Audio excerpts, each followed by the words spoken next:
Hello students, this is Nirmala from Vivekananda Academy of Human Excellence, and today we are going to see class 9th Economics chapter number 2, People as a Resource.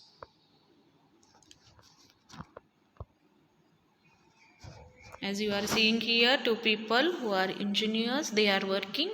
It means they are also resource, they fulfill our needs.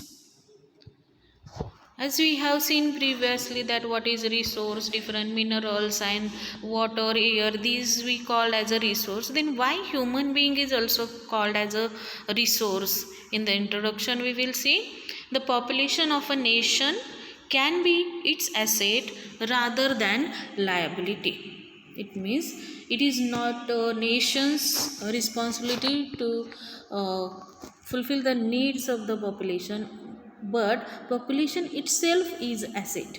They can do their own, or they are the resource which can fulfill the needs of others. People as resource refers to a country's working people in terms of their existing productive skills and abilities. Every person has different skills, different abilities he has, so according to that people is called as a resource. When existing human resource is developed by becoming educated and healthy, it turns into human capital. Human capital is superior to other resources like land and physical capital, as it uses these capitals and adds value to them.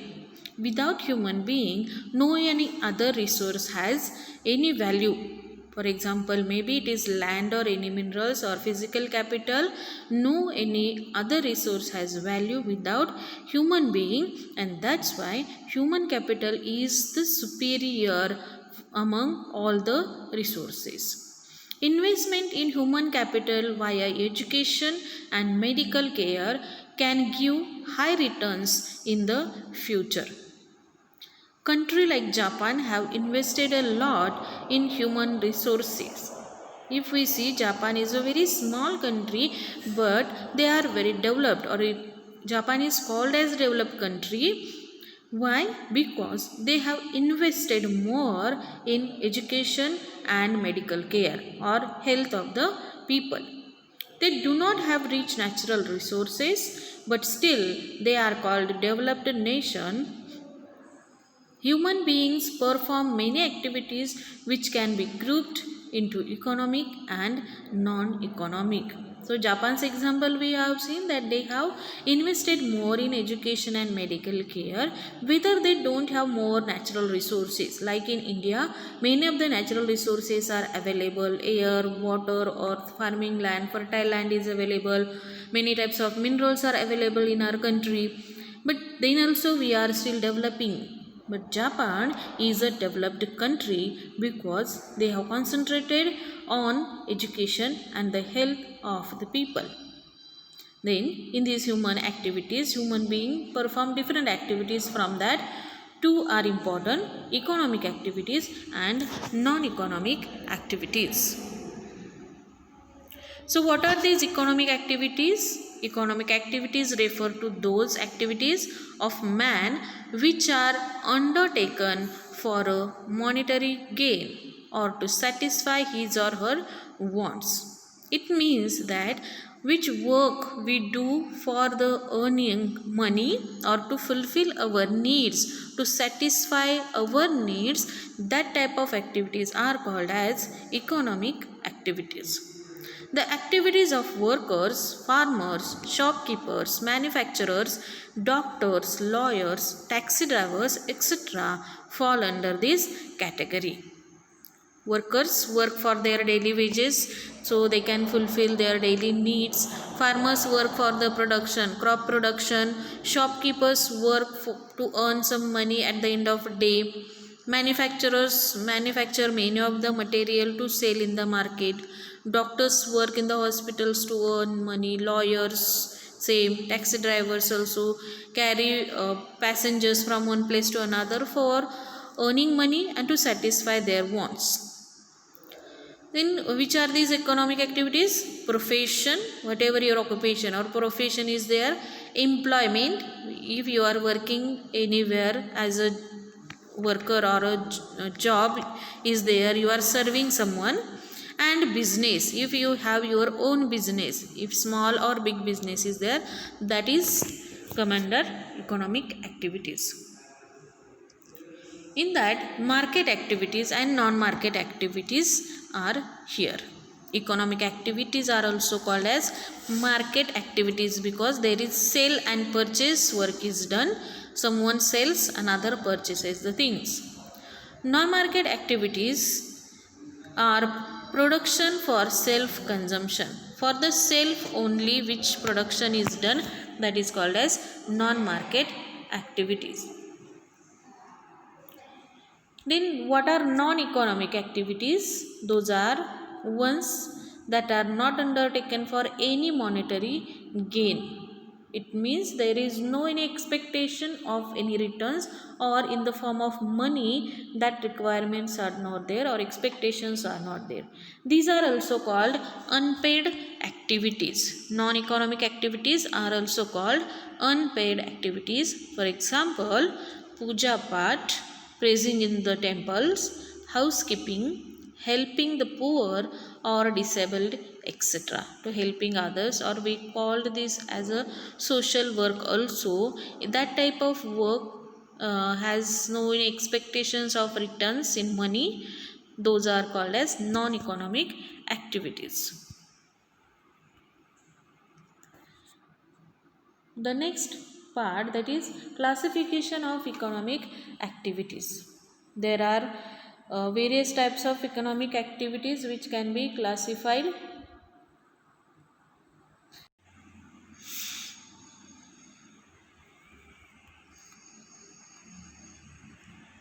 The economic activities are classified into different sectors as primary sector, secondary sector and tertiary sector.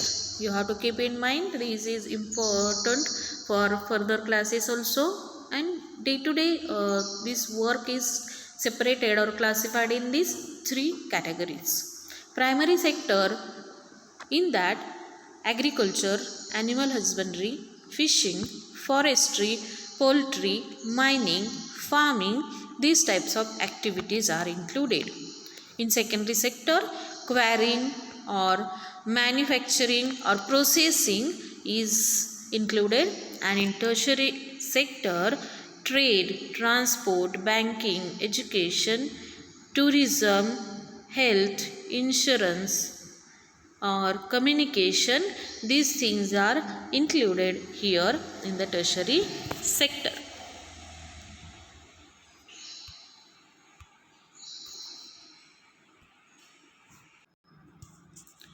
The next is human capital. Human capital is the stock of skill and productive knowledge embodied in human beings. Population or human beings become human capital when it is provided with better education, training and healthcare facilities. So when we call human being as a resource or as a capital, when it will be provided the education, educated people will be called as a resource. Which people get the education, proper training of any work, those are also included as a human resource. And the healthcare facilities when are provided, you can see in this picture that about the human capital, which qualities are there in human, and then he will call as a resource when the person has knowledge, different abilities, different types of skills he will achieve or which he has already, that he will improve. He will take a higher education, he will use that education for the work, he will have many of the types of trainings that he will use for his work to improve himself and to improve the country. He will have a lot of experience of different types of works. He will be able to judge anything. He will have wisdom. He will be very creative and active. These points are important to make any human as a human capital. Then what is the quality of population is important for human capital? The quality of population depends upon the literacy rate, life expectancy and skill formation acquired by the people of the country. When we call any population as quality population, at the time of literacy rate, when any country's literacy rate is very high, life expectancy is high, and those people are ready to form any skills, they want to develop different types of skills among them, then only any country can acquire the development. Role of education in this quality of population. Education is the most important component of human resource development. It contributes towards the growth of the society, enhances the national income, cultural richness, and increases efficiency of governance. For all these factors, education is important to contribute towards the growth of society. If we want to grow the society, education is important. It is important for the increasing of national income. For the richness of culture of any country, education is important, and to increase the efficiency of governance, this education works more. In view of its contribution towards the growth of the society, government expenditure on education as a percentage of GDP rose from 0.64% in 1951-52 to 3.98% in 2002-3. However, our national goal is 6% of GDP. Still, we did not reach up to 6%, but yes, that is our goal, our country's goal, that in education we should reach up to 6% in education. 6% of amount should be expenditure for the education of people of this country. Literacy is uneven between males and females. Males are more literate. It also varies with urban and rural areas. Urban population is more literate compared to rural. As we all know that previously in ancient period, women were not going to school, or it is not allowed for them to go to school. After that, they started to go to school, but higher education did not given to women or to the girls. So, this literacy rate for the male is more than female.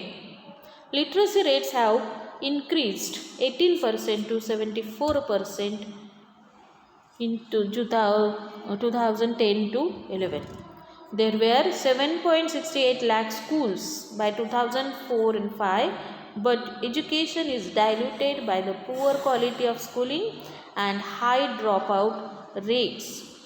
Sarva Shiksha Abhiyan is a significant step towards providing elementary education to all children below the age of 14. So children, it is most important, you have to keep in mind that because of Sarva Shiksha Abhiyan, this is the most important step for giving the elementary education, compulsory elementary education to the children below age of 14. It has made compulsory by the government. Free education has been given to the children. Another scheme was Jawahar Navodaya Vidyalayas. As you know, JNVs is a system of alternate schools for gifted students in India. They are run by Navodaya Vidyalaya Samiti, New Delhi, an autonomous organization under the Department of School Education and Literacy, Ministry of Human Resource Development, Government of India. JNVs are fully residential and co-educational schools affiliated to Central Board of Secondary Education CBSE, New Delhi, with classes from 6 to 12 standard. JNVs are specifically tasked with finding talented children in rural areas of India and providing them with an education equivalent to the best residential school system without regard of their families' socio-economic condition. These Jawahar Navodaya Vidyalayas work for the specially poor and talented children who have to give the exams. From that exam, those students will come in merit list, so those selected students will enrolled in Jawahar Navodaya Vidyalayas, especially for the rural areas children. These Navodaya Vidyalayas work, and that is the best scheme of government for those children who have the talent or who are the clever, but due to the money their parents could not send them to the school or further education. So it is very best system for them. The expenditure on education as a percentage of GDP rose from 0.64% in 1951 to 3.98% in 2002. This information source is Census of India 2001, Series 1, India Paper 1 of 2001. Graph as follows: literacy rates in India, male person, women, school children towards the growth of society. Also, it enhances the national income, cultural richness, and increases the efficiency of governance. There is a provision made 2203 budgetary estimate. Again, the health of the people also is important to make them as a resource. Health is another very important component of human resource development. Efficiency of workers largely depends on their health. There has been considerable improvement in the country's health standard. For instance, the life expectancy at the time of birth in India rose from 37.2 years in 1951 to 63.9 years in 2001. Similarly, infant mortality rate has come down from 147 to 47 by 2010. So health of the people is also important. Life expectancy has increased because of different facilities or health care is given by the government. Infant mortality rate also decreased. You can see here the number from 147 to 47. Means small children who were dying before completion of 1 year of their age, from birth to 1 year. But now that rate has decreased.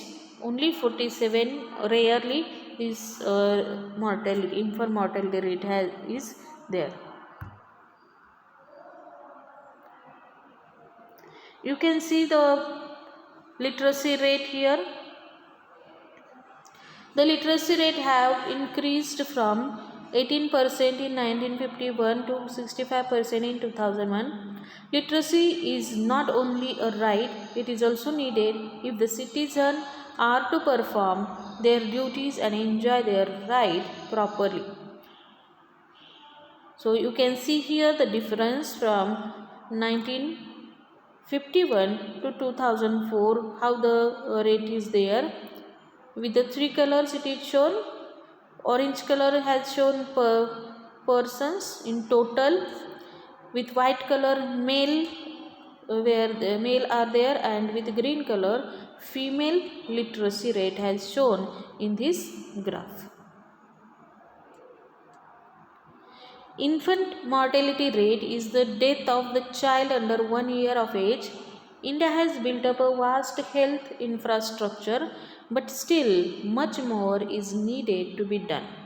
Still, many of the schemes or many of the facilities should be given by the government to reduce or to stop this infant mortality or the death of the small children should stop. And many of the schemes, many of the works still have remained. These measures adopted have increased the life expectancy to over 64 years in 2000. Infant mortality rate has come down from 147 to 75 in 2000. Crude birth rates have dropped to 26.1 and death rates to 8.7 within the same duration of time. Increase in life expectancy and improvement in child care are useful in assessing the future progress of the country.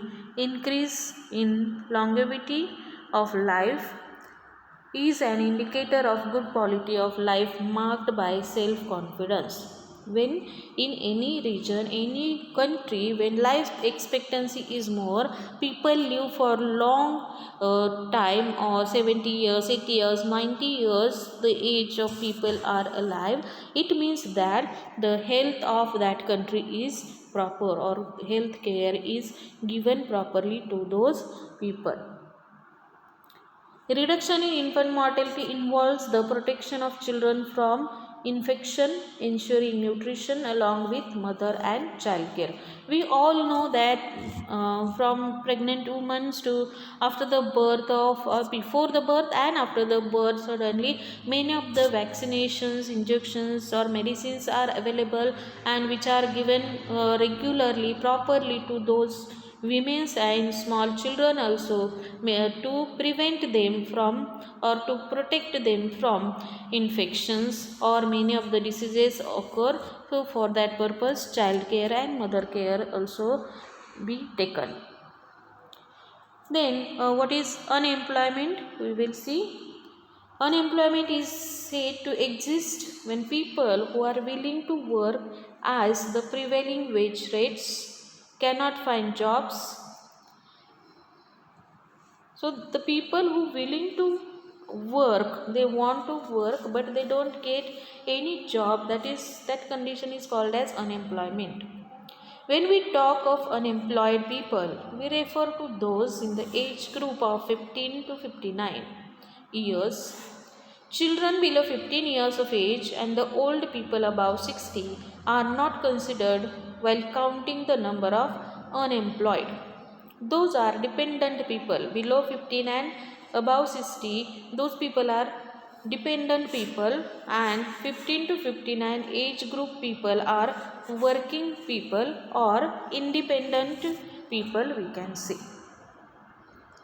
Then what are the consequences of unemployment, or what are the results of unemployment?